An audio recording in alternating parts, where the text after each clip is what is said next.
I am writing this because pretending it never happened has not worked. For months, I tried to tell myself it was fear, exhaustion, alcohol, or some shared hallucination brought on by being too deep in the woods. But my husband and I both saw the same thing, and neither of us has ever been the same since. What I am about to tell you is true, exactly as I experienced it, and I still have no explanation for it.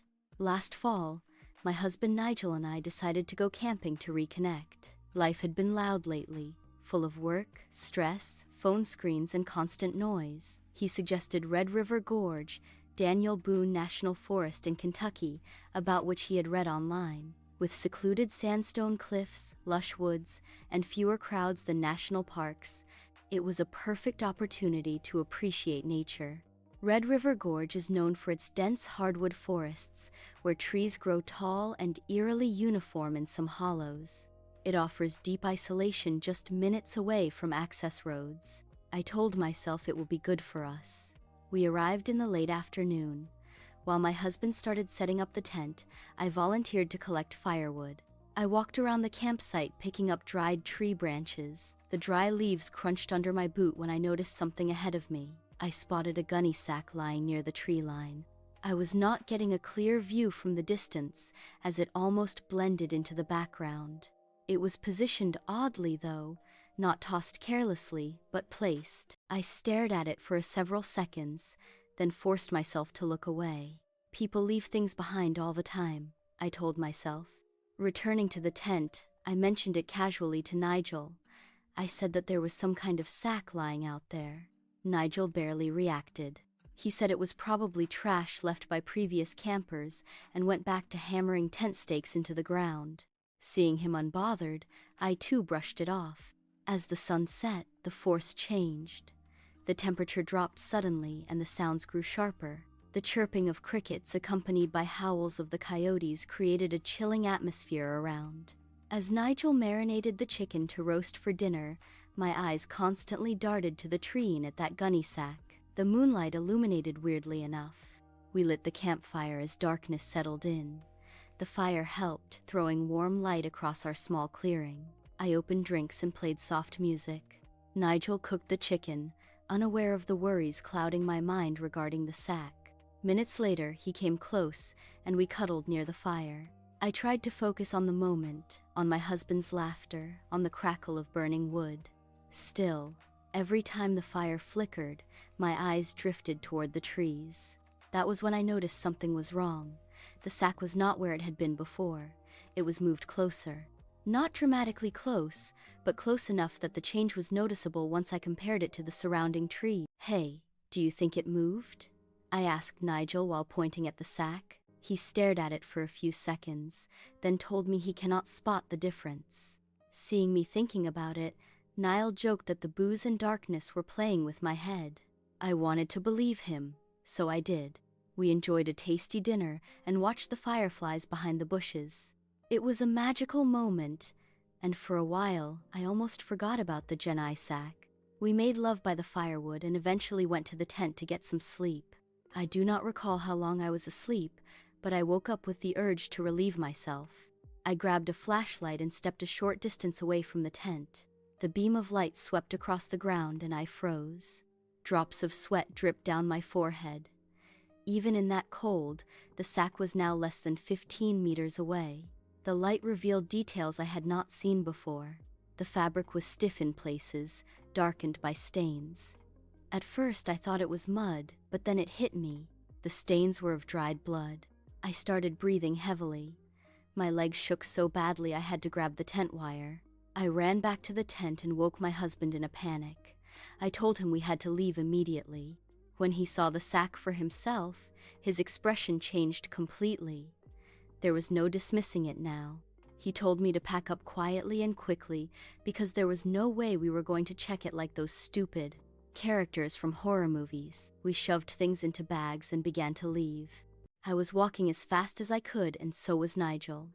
But suddenly we heard rustling behind us. We turned around together. The sack was moving. It was not rolling or being pushed by the wind. It was moving like some living thing was inside it. My eyes stopped blinking, and Nigel grabbed my hand in fear. The top of the sack shifted and two human hands pushed out. They were skinny, muddy, and bleeding from knuckles. I screamed. Nigel pulled me and we started running. But on our way out of the clearing, I looked back one last time, pointing the flashlight at the sack, and I saw a man's head emerging from it. His face was muddy and soaked in blood, eyes wide and fixed on us. I thought it would faint, but somehow managed to reach the ranger station. We pounded on the door until someone answered, and when we tried to explain what we had seen, the ranger did not laugh or question us. His face went pale. He told us that 6 months earlier, a man's body had been found in those woods. He had been murdered by his wife and her boyfriend and stuffed into a gunny sack. Since then, campers had reported seeing it at night, but we were the first ones to see the man. We never camped after that.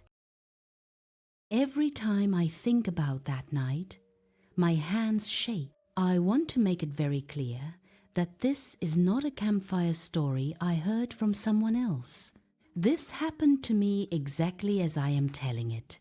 Last year, my mum passed away after a long-term illness, and I was her caregiver all those years. Even though taking care of her for years was mentally draining, her sudden passing made me realize how lonely I am in this world. My therapist suggested I spend time in nature to cope with the loss. So, I went solo camping in Newsday. I chose a designated campground that was known to be quiet during the off-season.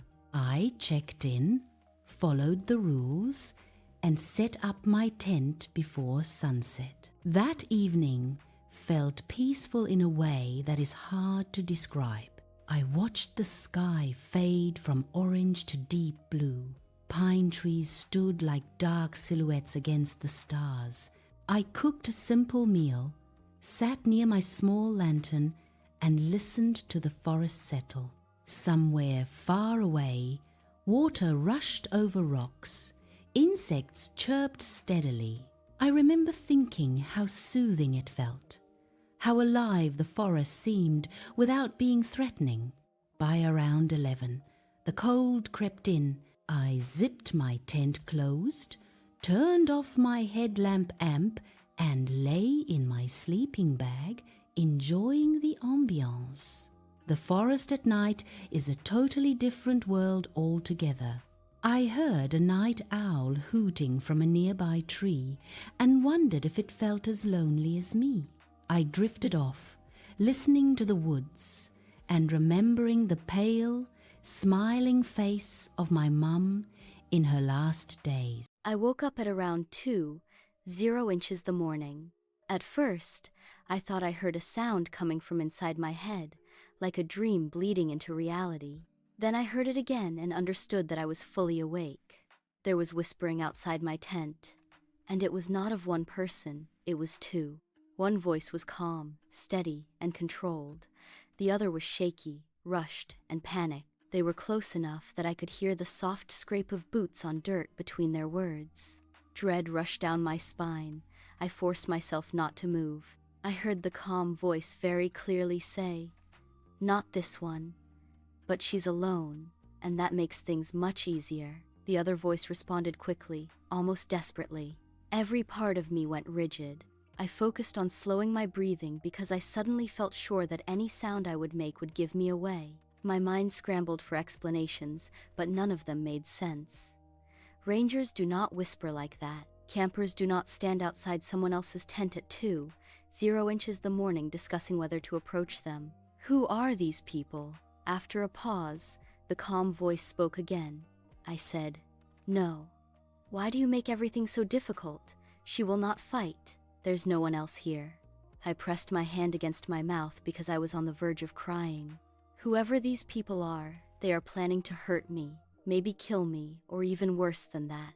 I realized then that if they decided to come inside, there would be nothing to stop them. I knew I should not look. I knew it instinctively. Still, fear pushed me to do it. I moved slowly, inch by inch, until I could unzip the tent just enough to see out. Moonlight filtered through the trees, casting uneven shadows across the ground. As I peered out, I got the shock of my life. There was only one man standing outside. He was a few meters away from my tent. He was holding a knife loosely in his right hand. The blade caught the moonlight for a split second. He was fidgeting like there were voices playing in his head, and he could not decide whom he should obey. I watched him speak again. The calm voice came from his mouth. "Keep it low. You are going to wake her up." I felt the blood drain from my face. Now he moved to the other side, almost like he was a completely different person speaking in that desperate tone. "Well, if she wakes up, then I'm definitely stabbing her in the chest." He quickly changed sides again and yelled, "You will do no such thing. I cannot cover up for you all the time. We agreed on one girl every month. Stick to that." My vision blurred. I pulled back into the tent and closed the zipper as silently as I could. I clamped my hand over my mouth to stop myself from screaming. My entire body trembled uncontrollably. I was absolutely convinced that this man was suffering from multiple personality disorder, but that does not excuse his terrifying plan of one girl every month. There was a long pause outside. Then the calm voice spoke one last time. "Go back." I heard footsteps moving away.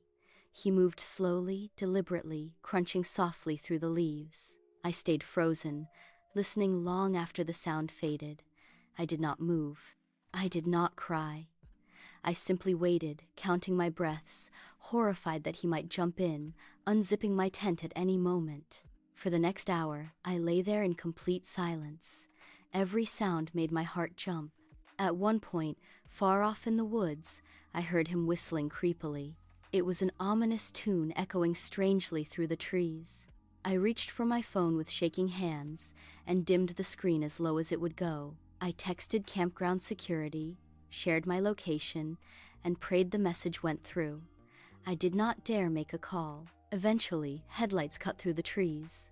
After 15 minutes, I came out of the tent sobbing. They searched the area thoroughly. Flashlights swept the ground in the trees. After a while, one of the rangers came back to me with a serious expression. He told me they had found footprints circling my tent and then disappearing into the woods, but they could not find anyone. I do not think I will ever grow the guts to camp solo again. I learned very young that silence can be taught.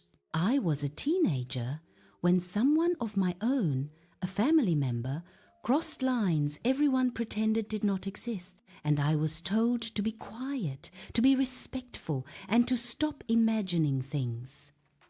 I tried. I swallowed fear and learned how to smile through it. When I finally spoke up, my parents chose comfort over truth and family over me. They said I misunderstood, that he meant nothing by it. I believed them because I wanted to. Then one night proved what I had been saying all along, and everything broke forever after that moment happened. My parents planned the camping trip to Great Smoky Mountains National Park in Tennessee like it was supposed to fix everything.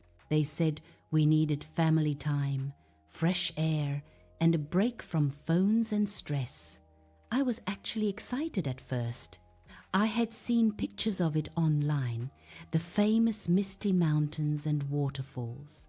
I thought it would be peaceful, but the excitement disappeared the moment we pulled into the campsite. My uncle was already there, standing near a picnic table like he had been waiting for us. I felt my chest tighten when I saw him. I never liked being around him. He stared too much for too long and always found excuses to hug me or touch my shoulders when he walked past. I had told my mom before that he made me uncomfortable. She always brushed it off and said he was just being friendly and that I was imagining things. I tried to ignore him and focus on setting up camp. The forest was beautiful during the day. Sunlight filtered through tall trees and everything smelled clean and sharp. Birds moved between branches and the wind carried distant sounds I could not place. I wanted to believe I could enjoy it. Later in the afternoon, I went to collect firewood on my own. I needed space. As I bent down to pick up a branch, I heard a snap behind me. I froze and turned slowly. It was my uncle. He was standing too close, staring at me with a smile that did not reach his eyes. He commented on how fast I was growing up and said the shorts I was wearing were loose and unflattering.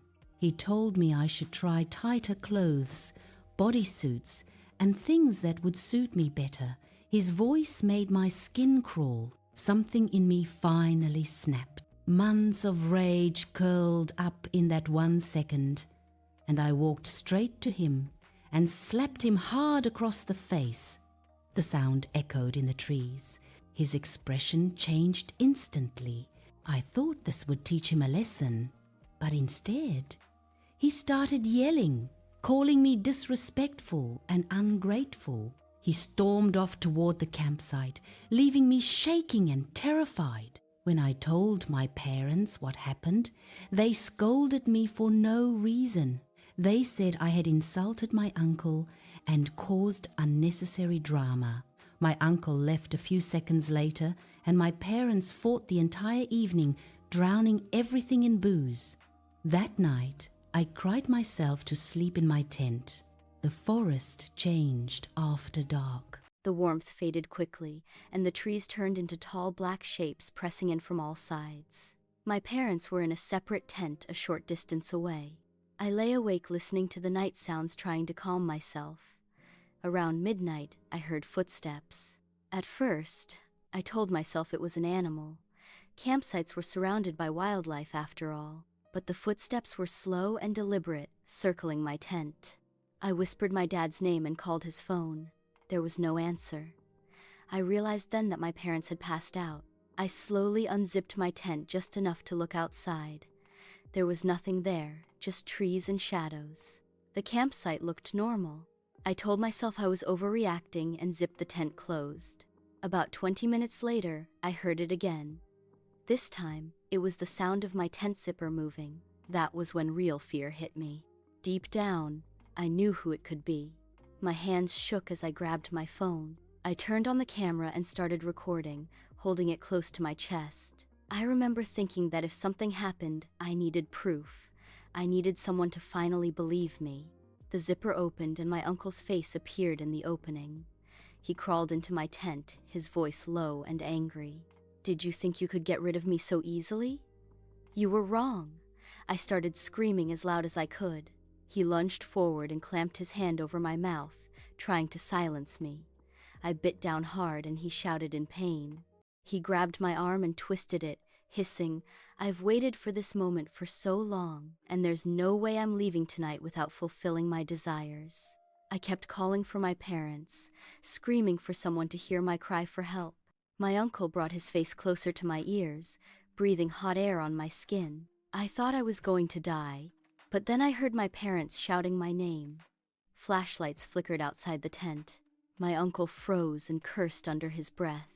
He listened carefully and then scrambled backward. Without wasting a second more, he disappeared into the darkness between the trees, just as my parents reached me. I collapsed into my dad's arms, shaking and sobbing. I showed them the video. It clearly captured his face and his voice inside my tent. There was no denying it anymore. My parents kept apologizing over and over. They called the police immediately. My uncle was arrested not long after. I survived, but I was not the same. I stopped going out much. I stopped trusting people easily. Even now, the sound of a zipper at night makes my heart race. The forest was beautiful, but that night taught me that danger can hide anywhere, even among people we were told to trust. Thank you for watching. Don't forget to like, share, comment and subscribe, or follow for more stories on Fun Tales for All.